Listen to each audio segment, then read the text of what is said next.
sick, pray for them over the phone. You can pray for them over the phone. Amen? Praise God. Just pray for anybody. Amen. When they ask you for prayer, you won't say, well, let's call for the Ferrero. No. No, you pray for them. You know what? There's been times I had to pray for a lot of times I got to pray for myself. I got to, amen. So you can pray for yourself.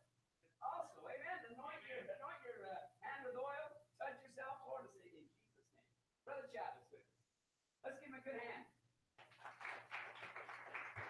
And if you have questions, prepare them.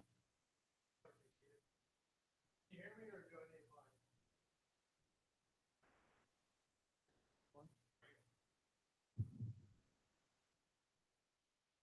Okay, there's so much to cover, but in 45 minutes, I'll try to get the basics out, and hopefully I can get some good information to you. Why should we be prepared? Don't we have faith in God, and aren't we His saints? But why should we prepare physically? Who knows when the trumpet's going to blow? Do you? I don't. I don't. And we had a service a while back, tongues and interpretations, and Jesus spoke to us and said, these judgments that are going on in this world are going to continue.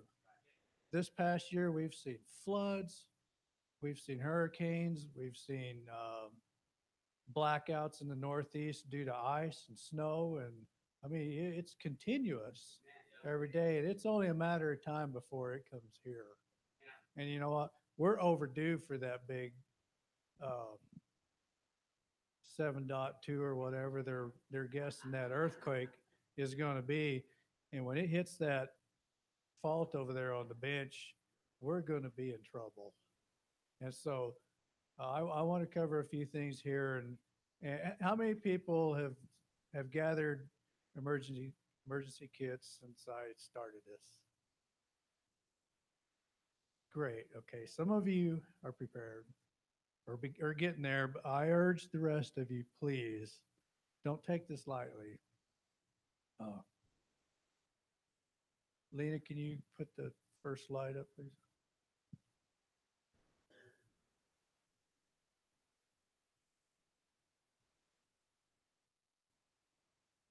How many of you have heard about the SAFE program, the SAFE?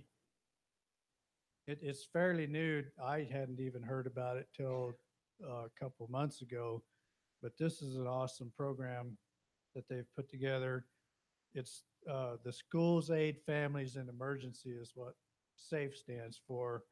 And it's a neighborhood program that provides training and information to help you and your neighborhood recover from major disasters. Their mission statement is safe neighborhoods trains individuals in each elementary school neighborhood to open, staff, and operate their own neighborhood evacuation hub at the school until outside help arrives after a catastrophic disaster. What they're talking about here is a major disaster. Now, we've had fires and stuff like that where people had to evacuate neighborhoods. They're not talking about that. They're talking about the earthquake or major power outage.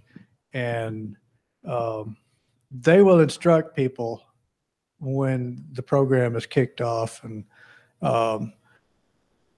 the major radio station in our area that is going to carry emergency traffic is KSLAM 1160 AM, because that is like, I don't know how many watts they transmit, megawatts. And I mean, you can hear it all the way to California. And so they've chosen that radio station. So if you have nothing else, as far as communications go, turn on KSLAM and you'll be getting some information you need. So,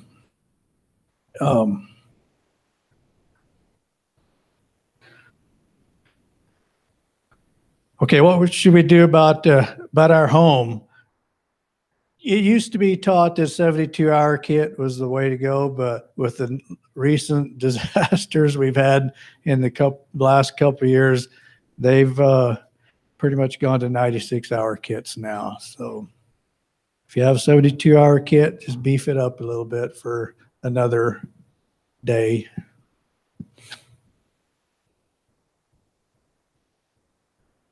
Okay. There is a website for this program, and it is www.safeutah.org, and you can go on there and pick up some good information. The Safe Neighborhoods program activates during a catastrophic disaster when transportation, communications, and other basic services will be disrupted. Residents are not encouraged to gather at the schools during a less severe disaster unless advised to do so by local authorities. Regardless of the scope of the disaster, individuals and families are always encouraged to have a 96-hour kit and emergency plan ready. SAFE uses the hub model of neighbors helping neighbors. In such a hub, emergency services for displaced persons can be organized efficiently. However, a neighborhood hub will have very limited supplies and trained staff based on the catastrophic nature of the disaster. Each neighborhood evacuation hub should not expect direct services for at least 96 hours. This means that when you go to that, the way SAFE works is if the earthquake or whatever that major disaster happens, is you grab your 96-hour kit and walk to the nearest elementary school and check in there. They won't have a shelter set up. They won't have food for you. It's not built that way, but it is a place. It's a hub mainly for communications, because how many of you have a way to contact your family members during the day if cell phones don't work? Absolutely no cell phone service. Could you contact your family members? Raise your hand if you have a plan for that. Okay, that's good for a distance. Landline may work, may not, because that earthquake may have cut the landline too. Chances are it probably will. But the way the SAFE program works, they have a kit there at each of these elementary schools, and there should be an amateur radio operator somewhere in the neighborhood of each of these elementary schools. Chances are pretty good that there is. In our neighborhood, there are so many amateur radio operators that I don't even know them all, but they have a ham radio kit in each of these elementary schools, and that the amateur radio operator who shows up to that elementary school will set up that amateur radio, and all of these schools will then be able to contact each other. So when you check in at that school, all the other schools will know you're there. So if, say, your husband is up in Brigham City or Ogden and can't get home, I think it goes up as far as Ogden. He goes to the nearest elementary school, checks in there. That comes out over amateur radio to all the other schools. And so you know where he is and he knows where you are if you've checked in at your neighborhood elementary school. This is an awesome program, because take it from me, I work in the cell phone business, and those towers are going to go down when there's a major earthquake, because power will be disrupted and a lot of the towers will fall down. Those that don't, their data links may go down. The switch might go down that they're hooked up to. Power is going to go down after a few hours. So your chances of using your cell phone greatly diminish as time goes by. So, and I would, I've mentioned it before, but I would get together with everybody in my family and devise a plan. Kathy and I check in everywhere we go. She'll text me and say, okay, I'm over here, or I'm headed this way by this route. And I do the same for her. And so at any point in time, we pretty much have a good idea where each of us is at. So we don't always do it, but we try to all the time. So SAFE utilizes the elementary schools as a reunification hub, and they are not a fully functional shelter with cots, blankets, etc. They're not completely managed initially by the American Red Cross. Eventually, the American Red Cross will show up with shelter and blankets and foods. They always do, but it could take some time. You know, if that big earthquake hits out there in the bench, everything on the east side is just going to be wiped out. But the middle of the valley here is going to be, it's called liquefaction. And you won't be able to get from there from east to west or west to east. And the middle of the valley is just going to be a big sea of mud. And so transportation is going, you may not be able to get home for days. So that's why I'm going to cover some things here. You may be living in your vehicle for a few days, if you're lucky. So it's not a guaranteed site for immediate medical attention. You should have a first aid kit with your 96-hour kit. You should have food. You should have blankets. You should have some kind of portable shelter, tarp or tent, whatever. It's not a location where food and water will be provided. You all should always have plenty of water with you. These things you should keep in your vehicle all the time. Just point blank. That's all there is to it. What do I do before and after an earthquake? Okay, you plan and prepare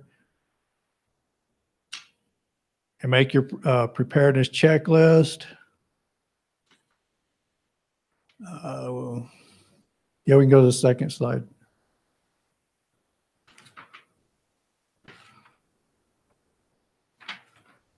Okay. Okay, so the crux of that program is that you grab your kit, your 96-hour kit, and you walk to the school with it. So with that kit, you will already want to have it prepared.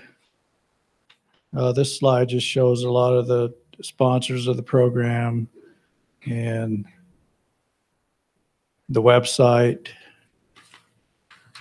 To the next slide, Lena, third slide.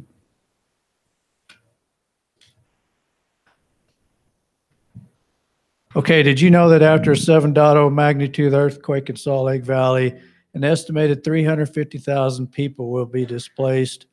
80 to 85% of homes will have moderate to severe damage. Basic services will be interrupted for weeks or months. No water, no gas, no electricity. Residents will need to support themselves for at least 96 hours. So this isn't something I just created, you know, out of my own imagination. You need to think that this is going to happen. And I'm the kind that I imagine disasters, and I imagine them at the worst time. And in my mind, if an earthquake is going to happen, it's going to happen in the wintertime, in my mind. So I want to prepare for the worst scenario there is. I've just always been that way. Maybe my military training, maybe the disasters that I've seen that I come to expect bad things. But it's important to have a family emergency plan as well as a work emergency plan. The following points are important to be taken into consideration while making your plan: meeting and rally points, evacuation plan, out of area contact. How many people have designated somebody out of the state to contact if there's an emergency? Good. We have. Sometimes it's easier to contact somebody distant, you know, out of state when there's an emergency. Sometimes it's easier to contact them than somebody across the valley. So, and if you're keeping in touch with somebody, a family member out of state, they're getting information from everybody else. So not only will it alleviate their fears, but it'll help you stay in touch. Okay, you should need to consider special needs. Business continuity. Okay, build a kit. Build a personal kit that will sustain you for 96 hours. Have one at work, at home, and if possible, in your car. Kathy and I keep one in each of our vehicles. I have, in my work truck, I have so much stuff that I could live for a week. And and be fine. You know, it's just part of my job. So, but I would encourage you to keep enough stuff in your vehicle every time you go somewhere. That may be when the disaster happens. More than likely it will be. So have it in your vehicle and have a kid at home that doesn't go with you, that stays home all the time. Okay, in your kit, you should have basic supplies, special needs supplies. Children need to have their own kit. Pets need their own kit. That's something we haven't done. And personalize your kit to your needs. So.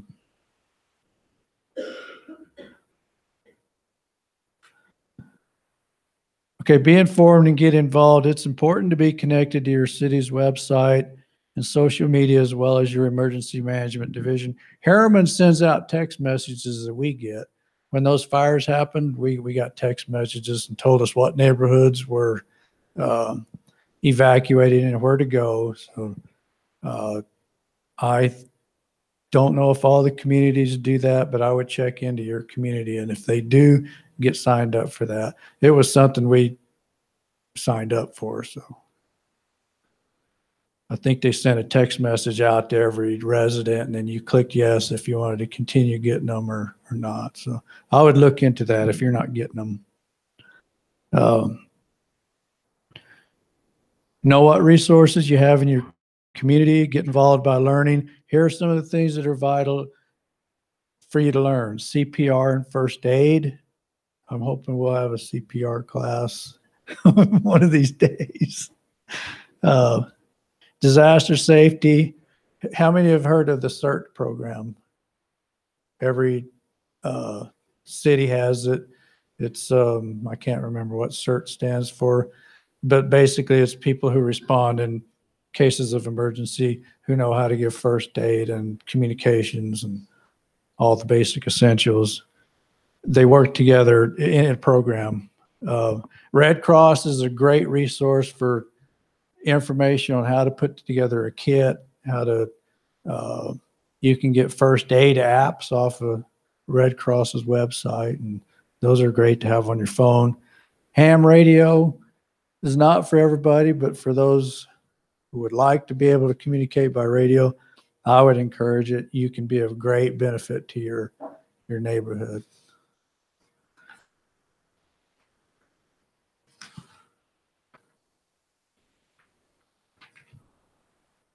Next slide.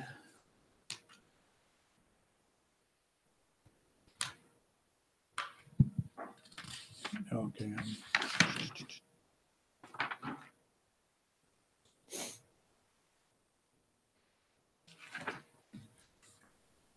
Yeah, I don't know. I didn't print these off, so. Oh, okay. And I didn't print them all off, so that's my mistake. But anyway, I'm just going to skim over some of this so we can let go of the slides for now. I've covered in previous classes how to get a kit together. There, like I said, you can go to the Red Cross and get a list of things you need to have in your kit, and Costco and Red Cross itself sells. There's kits you can order off of Red Cross. Costco, you can get them. Most of your outdoor stores, you can get 76-hour kits, but 72-hour kits, but I would beef them up a little bit with an extra day's worth of supplies. On that Red Cross site, like I said, there's a list of things you should put in it. I'm not going to go over the list because I've done it before, and I don't want to bore you with it. But one point about your car is keep your gas tank full and have that 96-hour kit in it.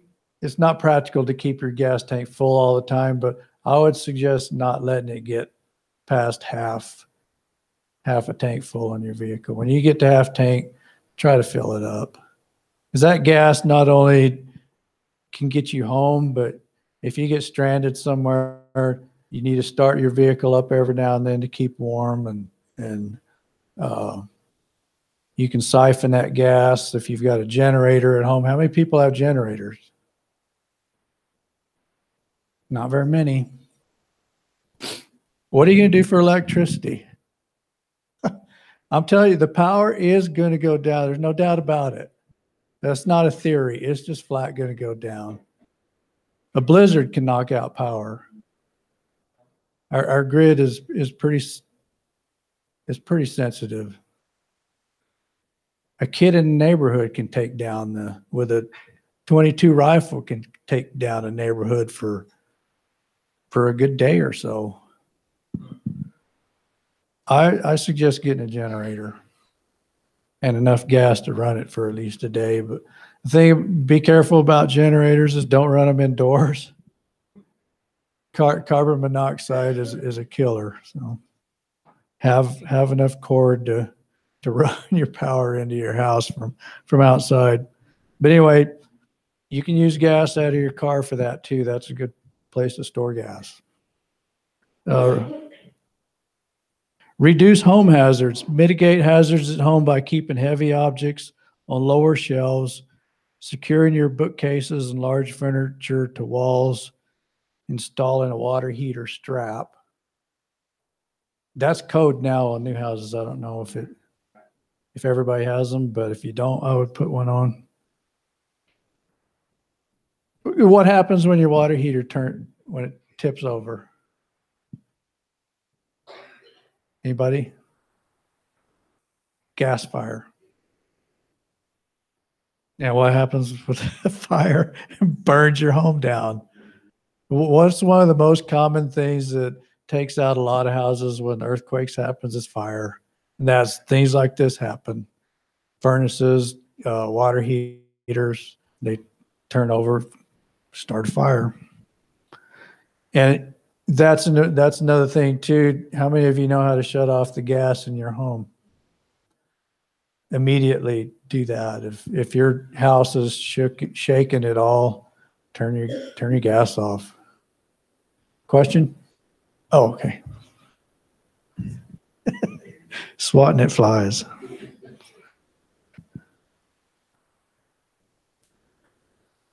Okay, prepare for utility disruption. Plan for alternate sources of power and heat in case normal utility services are interrupted. You know what? After Hurricane Sandy, there's some houses just now got power. Some of them still don't have power back from that hurricane. And that was what, 2 years ago? There's some houses that still haven't got power back yet. And a lot of people were very cold after that hurricane hit there because it hit right in the cold season.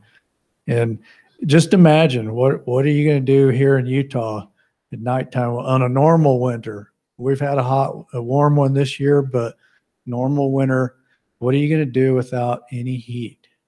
No electricity to run your furnace. While we're on that,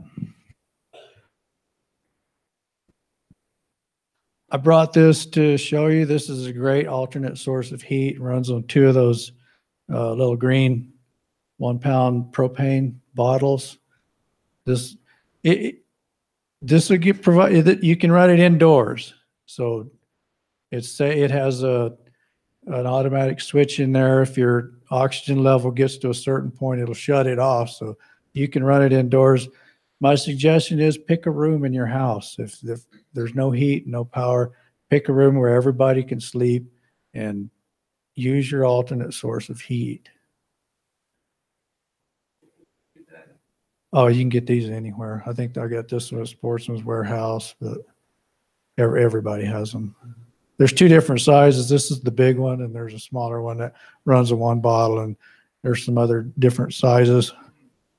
But have an alternate source of heat, or you're going to be sorry. Tons of blankets, too. That helps. And how many of you have emergency blankets? Those are the ones that look kind of like aluminum, but, you know, the NASA designed them, and they reflect your body heat onto it. And I'll tell you from experience, they work great. See, you can start sweating. They'll keep you warm. Have some of those. Have one for each family member. Should have one in your vehicle for every person in your vehicle.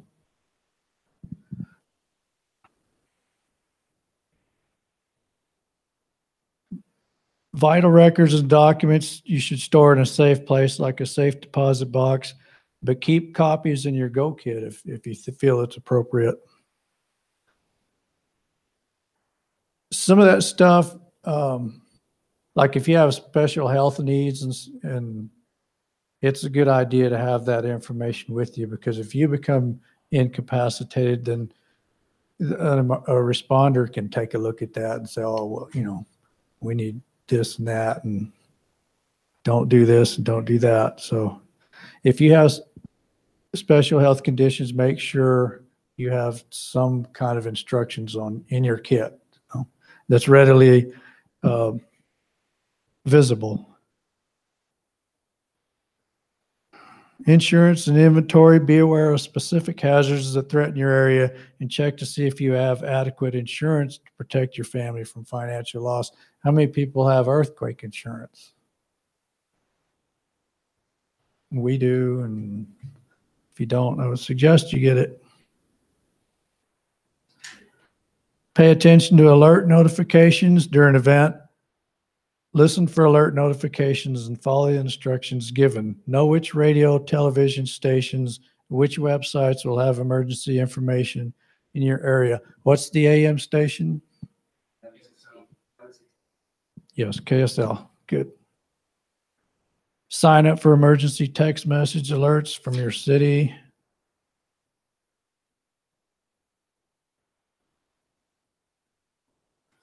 It lists www.slcalert.com. I don't know if that's just for Salt Lake City or if that'll show every city's website.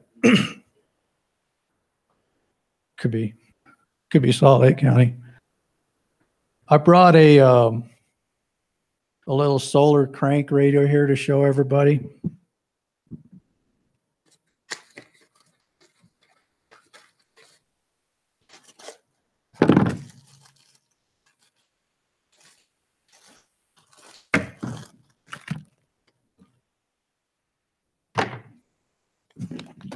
Comes with a couple of USB cables, one for charging it off a USB device and one for charging. You can charge a phone off of this, off of the battery in it. And it also has a crank on here. You can charge it just by cranking it.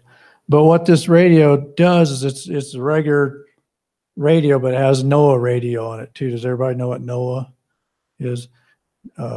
National Oceanic Atmospheric something. The weather station, basically. With a temperature of 37 degrees. The wind was southeast at 5 miles an hour. The temperature was 34 degrees in Provo. Okay, so it has NOAA weather stations. There's several around at different frequencies. You just turn the dial till you find that NOAA weather station on the wideband setting of that radio. But not only does NOAA weather stations give you the weather, they give you emergency information. And like, I know when they had chemicals out there in Tooele County, they used to do drills and stuff, and they would simulate gas leaks out there, and it would come out over NOAA weather radios. So I would suggest getting a little radio like that in your kit. I would strongly suggest it. I'm just going to, are there any questions on that?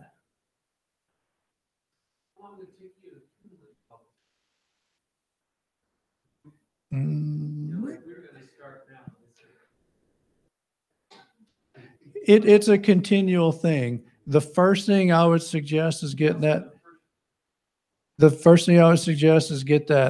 72-hour or 96-hour kit put together. Go on Red Cross and get you a list of what you need in it, or buy one. That's the easiest thing. That's pretty much how we started it for Kathy and me. Is we bought 72-hour kits, and then we built and changed and by what we experienced told us we needed. if you camp a lot, you pretty much know what you need, and you'll have things at your home that will get you through an emergency. If if you go camping a little every now and then, you'll have a lot of these things. So just some of these things are expensive. So if you're on a tight budget, you just get that 96-hour kit into your vehicles and one in your home for everybody. Start from there and just build from there. But like I've said before, you want to have an emergency power source at home. You want to have a source for heat. You want to have a source for cooking. When power goes out, a lot of ranges won't work nowadays. Some of them you can light with turn the gas on and light it with your lighter. Some of them won't even do that, but I would check your stove and your range, unplug it and see if you can still cook off of it. And that's another thing. And after an earthquake, if you're on natural gas, that gas line might have gotten ruptured and you might not have gas. So yes.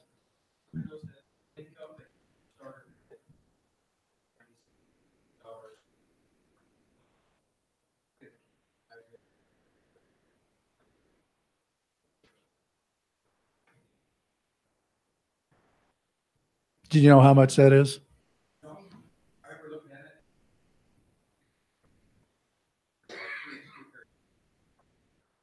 Yeah. Yeah, there's so many places you can find kits. Just you can shop around on the internet and find good kits, and like he said, Winco has them, Costco has them, I think. I know online they do, and Red Cross does. But there are really two different subjects here: emergency supplies and disaster equipment at home, and kits that you want to have with you wherever you're at. And I've spent a little time talking about things at home. Are there any other points anybody wants to discuss about the home? Okay, so I'll cover a few things about personal kits you want to have with you at all times.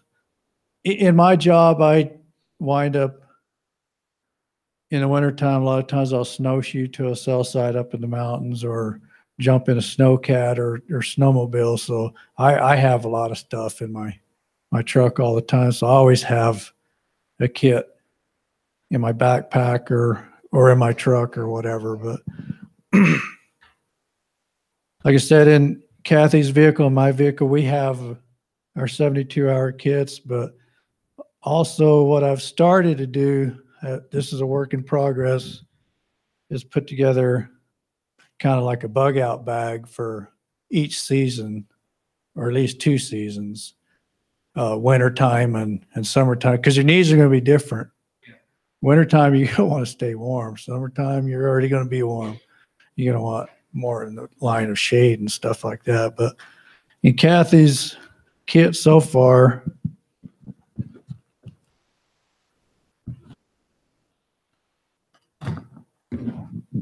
got her a nice pair of waterproof gloves that are warm. They'll keep her hands warm.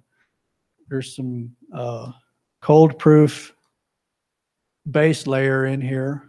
It's the type that breathes. So if you sweat, it's going to wick your sweat away, because that's a killer too. If you're trying to walk somewhere to get to shelter or something like that, and you build up a sweat in the wintertime, you're going to freeze. And so you want to have clothing that breathes. In our survival classes all the time, the common phrase is cotton kills, because cotton does not breathe. And if you build up a sweat or you get denim or cotton clothes wet, you're going to stay wet. So at least on your base layer, you want other material that's not cotton, and it breathes and wicks your sweat away. So I've got her a top and a bottom there. A good heavy duty, what do they call that? neck gaiter, scarf. Got some hot hands here. You can use hot hands either to put in your gloves to warm up your hands. You can put them, in your midsection, warm up your blood in your body. You can even put them in your boots.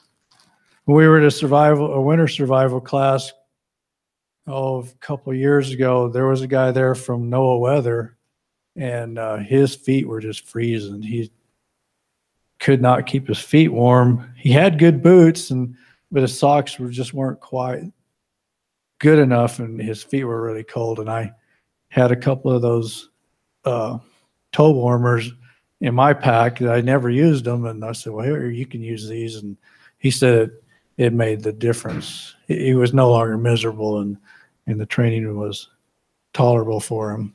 So they make a big difference, and that's up in the mountains in deep snow. So got some fire starter stuff in here. Weatherproof matches.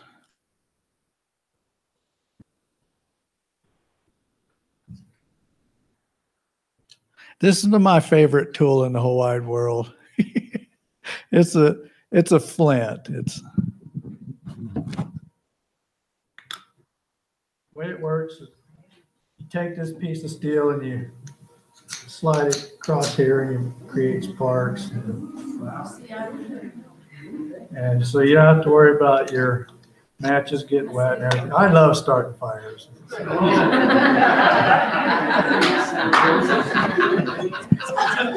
Cotton balls and Vaseline and a fire starter, and I'm happy.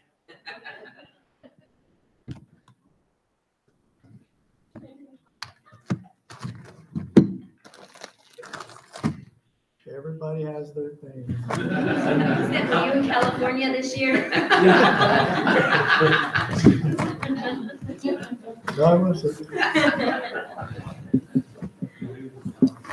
LA, now that's optional. You can use any kind of bag. That's Kathy's.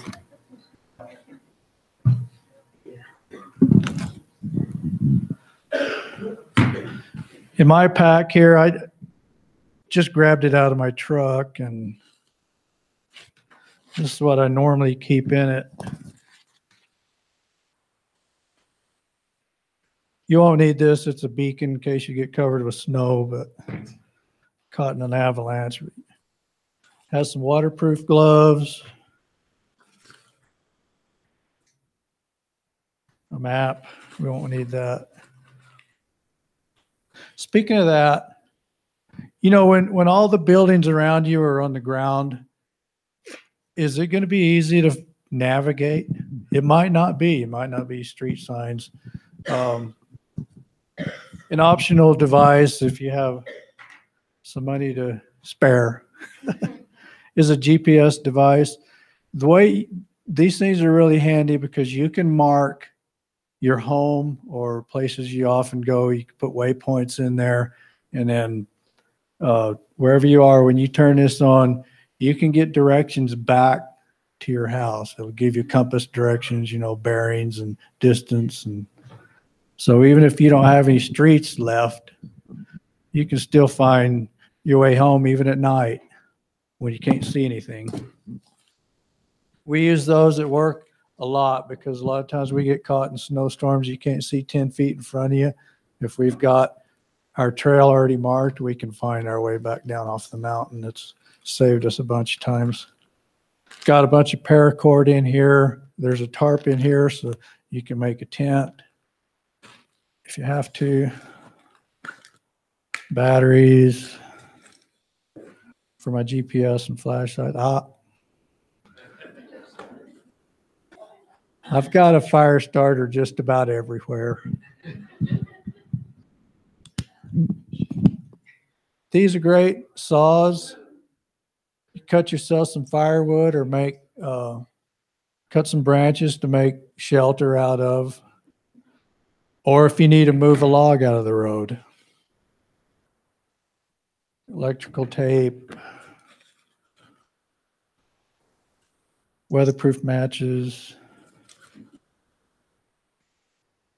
some little fire starters in place of my cotton balls, flashlight.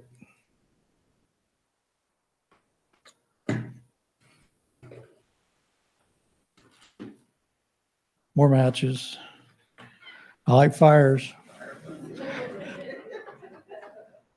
A compass. These things might seem trivial now, but when you're trying to find your way home, they're not very trivial. A lighter.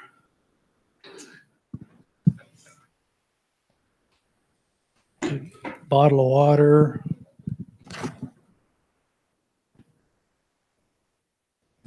I'll just save some time. Inside here, I have base layer for myself.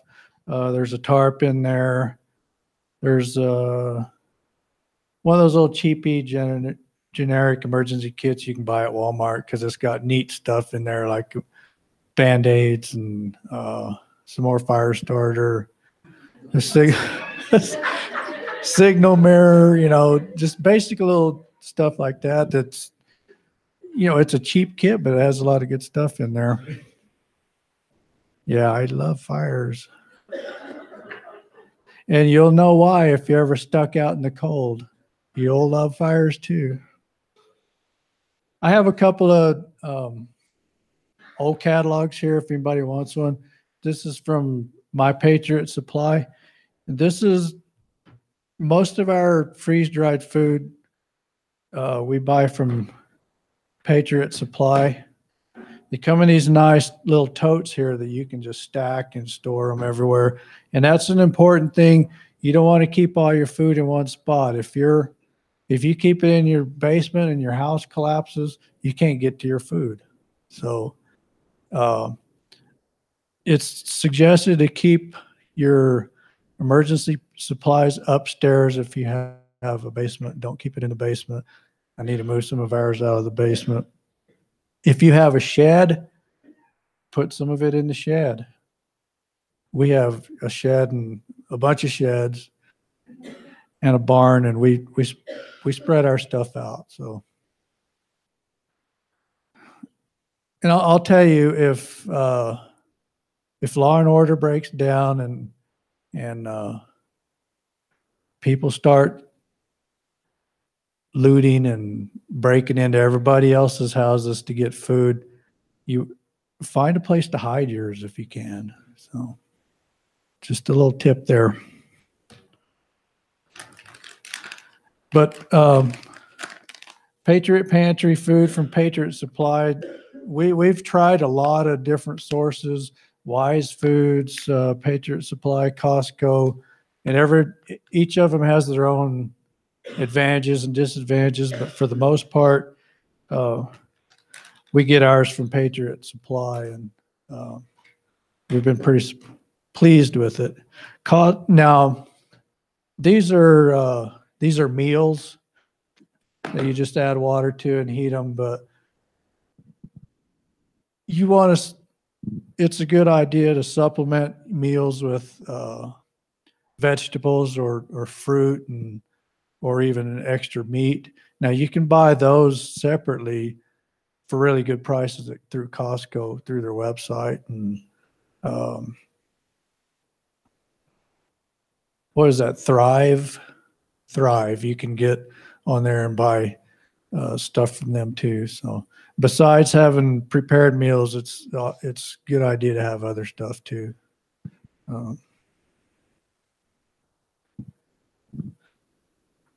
Water containment. I have a couple of 55-gallon drums at home, but you can't take those anywhere.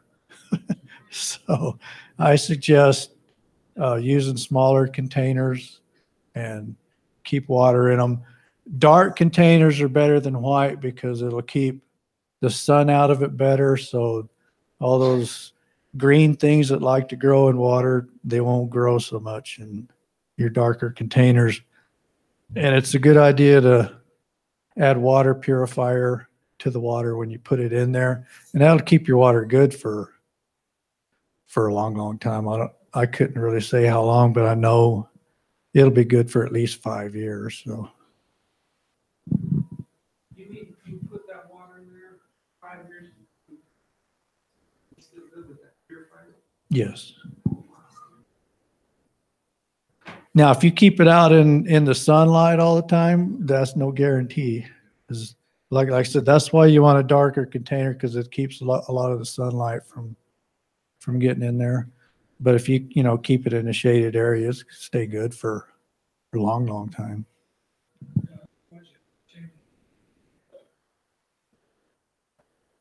So I got a 55-gallon drum, sits outside.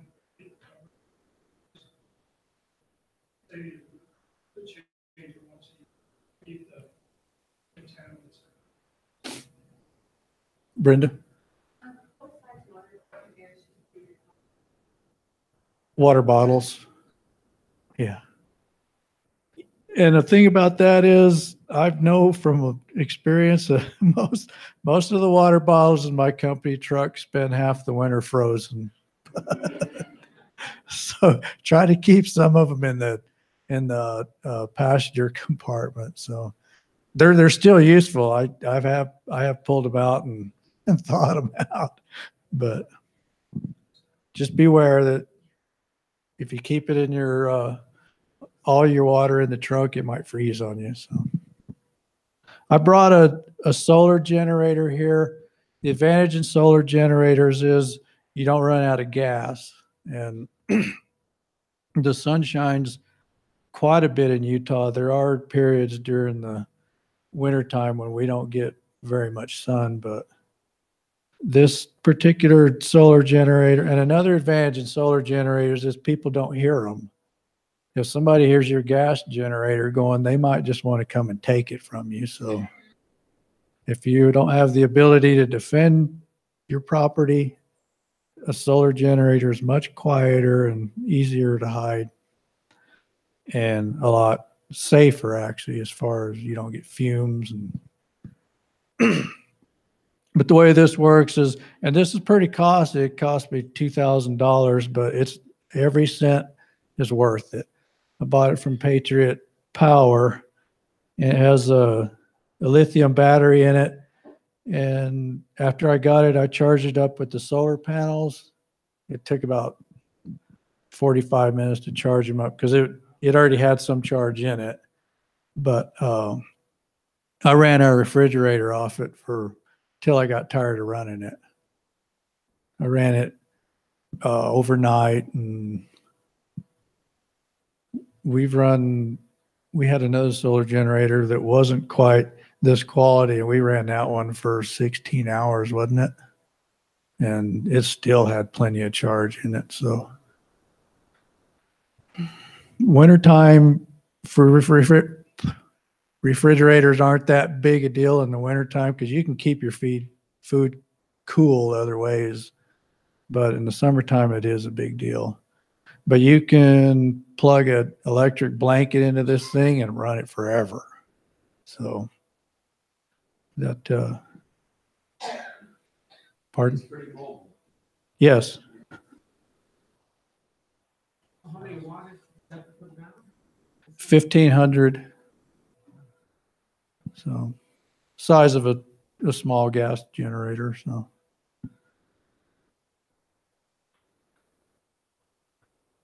Like I said, I paid $2,000 for that, and I don't regret one penny of it. We've tried it out camping and at home, and it's worth every penny of it. What time is it?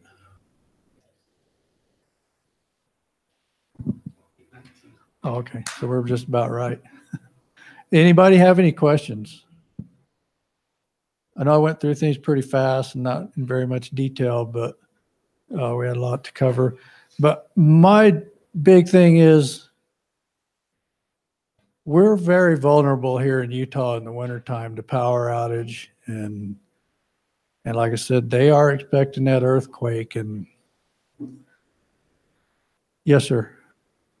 I hear that it's a good idea to have cash in the bags so that how much cash is actually good. Okay, that's a good point, because when During a disaster, cash is king, because when cell phones go down and all the networks, the data networks and everything, the ATMs and cash registers depend on, those go down too. So you can't buy anything without cash. People aren't going to take your credit card if they can't ring anything up with, they can't check it out. So have cash. When we go anywhere and during the course of every day, I always make sure I have enough cash to buy gas to get me home or to buy food if I need it. Because I know one time I pulled into a gas station in Riverton and power was out. I was the only one that could buy anything. And, I went in there and bought some gas and a Pepsi, and everybody else they were stuck. They couldn't buy anything because, I had some cash on me. So that's a good point. Thanks for bringing it up. As much as how much cash, I would keep a couple of weeks worth. If you have some way to keep it safely at home, have a couple of weeks worth of cash. And on your person, like I said, always have enough to get yourself home. When we go to California, like everybody else, I pull up to the gas tank and use my card, but I keep cash on me too, enough to buy gas to get home, to get one way. If we're going that way, if we're past halfway, I'll, make the decision whether to come home or go there, but I'll always have enough cash to get the gas to get there, and maybe a hotel room. You won't be able to get a hotel room either. What about water? So they say it's per person, is it a gallon for 24 hours? Yes. So the recommended amount is 1 gallon per person per day. Now, if you're using water for cooking too, dehydrated meals or freeze dried, you want more water, but Also for sewage. yes, that's another point to think about. What are you going to do with your sewage? Because if power's out everywhere, those water pumps that bring you water are going to quit after a while. Most water companies, they have generators, but those generators are going to run out of fuel. And so water is going to stop too. It's going to follow after the power. So sanitation is going to become pretty important to cut down on illness spreading, diseases spreading. So you're going to want to have some way to if you can't flush your commodes, something to do with your refuse. So they sell, I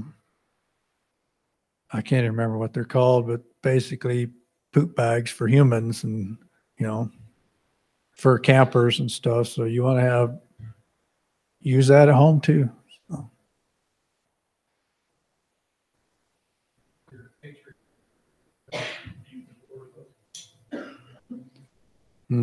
I can't remember.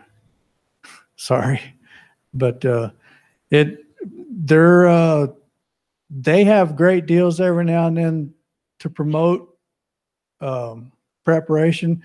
They'll come out with a deal like a 72-hour supply of food for the cost of shipping, which is usually $10.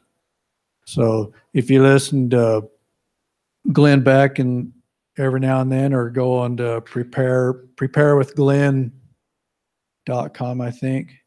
He's always advertising when Patriot Pantry has got those specials going on. We buy that frequently. And, just get you a 72-hour supply of food for $10. So, and a lot of times I'll hand those out. Where's Tim? Did you ever try that food?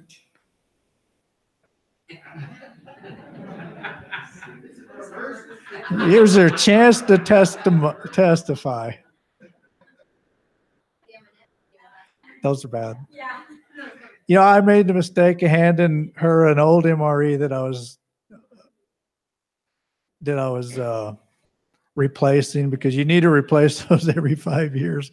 I should have brought a fresh MRE. So, but if on the, and that's another thing in your vehicle, if for your first 3 days of food to keep in your vehicle, I suggest MREs, because those you can eat just as they are. Open up the pack and eat the food, and you don't have to cook it. It's better to warm it, but you don't absolutely have to. So it's not the best tasting stuff, but it'll keep you alive, and that's the important thing. And I recommend that everybody check with their neighborhoods. We have an emergency team that they went around and gave us cards. One says help, the other one says okay. Put in your window. Yeah, that way people would drive by, whoever, if something were to happen and you're okay, you just put that in your window. And then they told us, we're responsible for the neighborhood that riots. Everybody's responsible. So, just be proactive in your neighborhood, and they have good programs and stuff like this. That's an excellent point. The LDS Church is on the ball. Yeah, they are.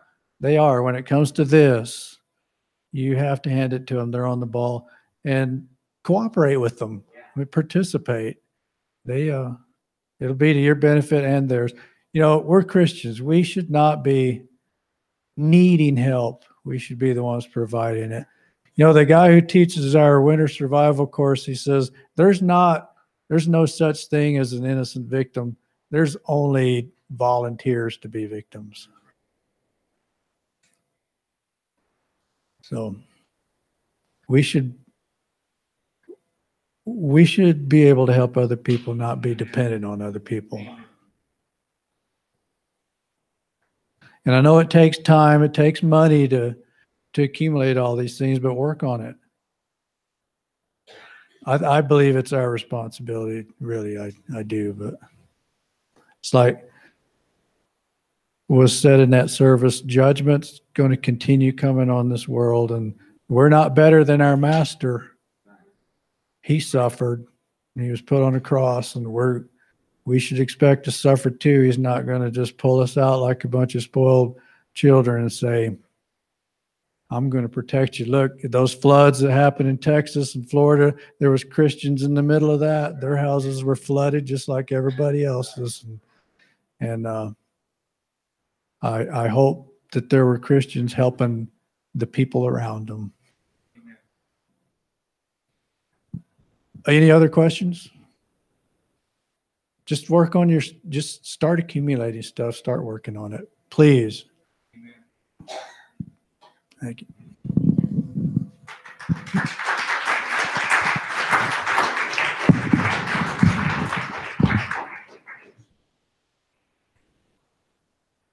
Bless y'all.